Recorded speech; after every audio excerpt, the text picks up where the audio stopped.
Hello, my name is Max Conserva, and Theresa Larson, for some reason, believes I'm a warrior, so I guess I am a warrior. I'm an entrepreneur, a orthotics engineer, and an all-around sweetheart. And when I was a young kid, I got hit by a semi truck when I was 8 years old, about 20 years ago. And that is not my warrior moment. I overcame that when I was young, like you do when you're young, you just push on. But the moment I'd like to talk about is what happened to me about 22 years later. So my life went okay after I got hit by a truck. It took a lot of my leg away and really mangled the whole thing.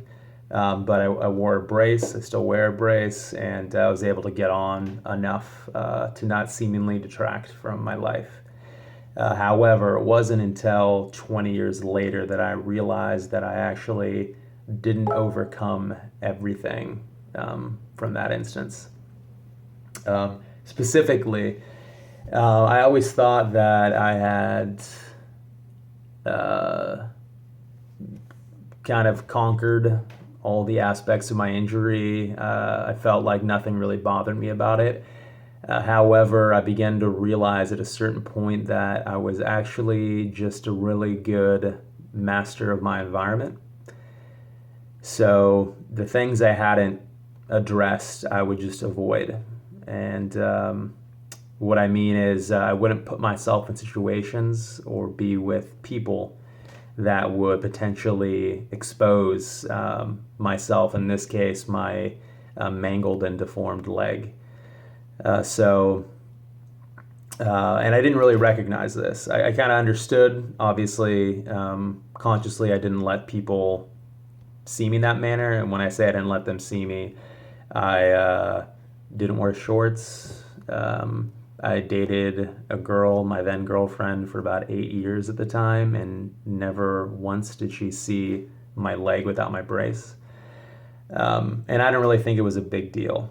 But then once I started delving into it, I recognized that same thing that was keeping me from exposing myself was also preventing me from just being uncomfortable in general. So I was using this skill of avoiding uncomfortable situations to avoid a lot of really cool experiences in life. Those kind of experiences that require you to be uncomfortable and to take risks.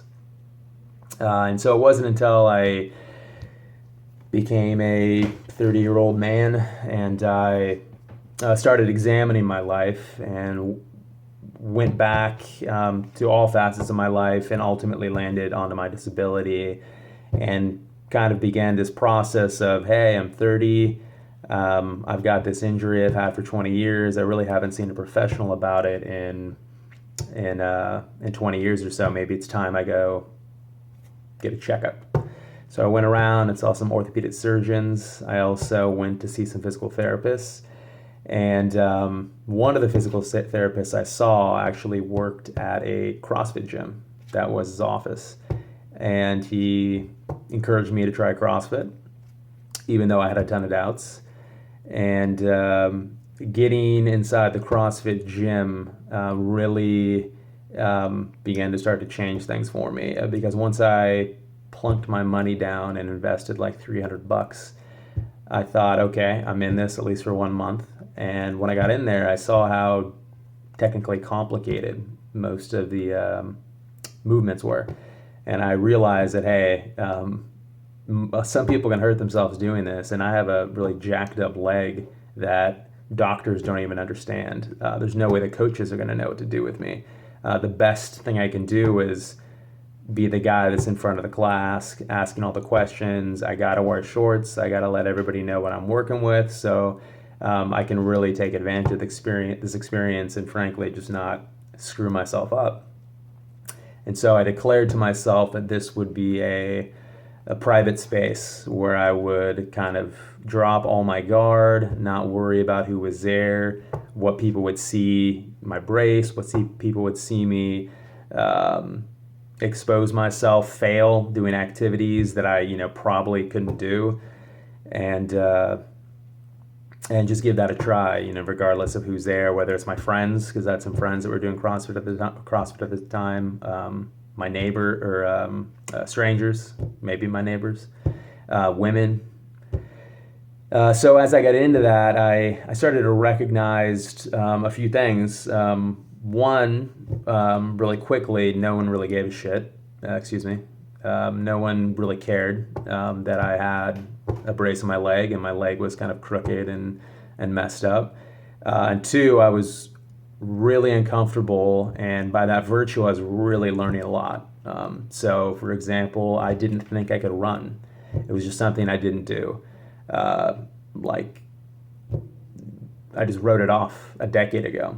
And throughout some of the workouts, I began to say, screw it, let's run the 400 meters. It's not that long. Give it a try. Did it. It worked out. So next workout, it was 800 meters. Okay, great. Then it was half a mile. And then it was a mile. And then I started running on my own, 2 miles, 5 miles, over 10 miles. And that was just something I never would have accomplished. And the great thing that happened with going through this very physical, very conspicuous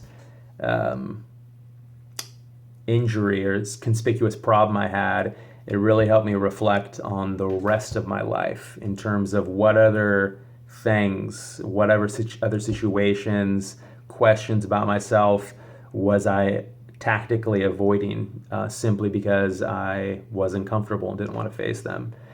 And I was able to conquer so many things physically, hiked Machu Picchu, did a whole bunch of shit stuff, CrossFitted like crazy. So with doing that, it gave me all this momentum, and I really began to enjoy that feeling of actually being uncomfortable and being scared. And now one of the traits I most admire, I don't like using that term really, but one of the things I'm really glad I've developed is I now gravitate towards the situations of uncomfortableness in all aspects of my life, physically, emotionally. I look at it as really the only interesting things left to do. Because once you start doing them, everything else just becomes kind of passing the time.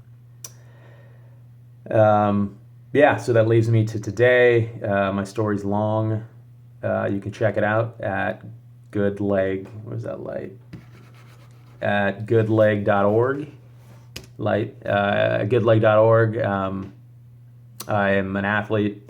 I spend a lot of time building orthotics, even though I have no business doing so. Special ability. I would love to be able to breathe underwater because in 2 weeks from now, I'm swimming back from Alcatraz. I've never done that before, and I might drown if I can't breathe underwater. Please tell your warrior story because you never know who it might affect, including me or somebody.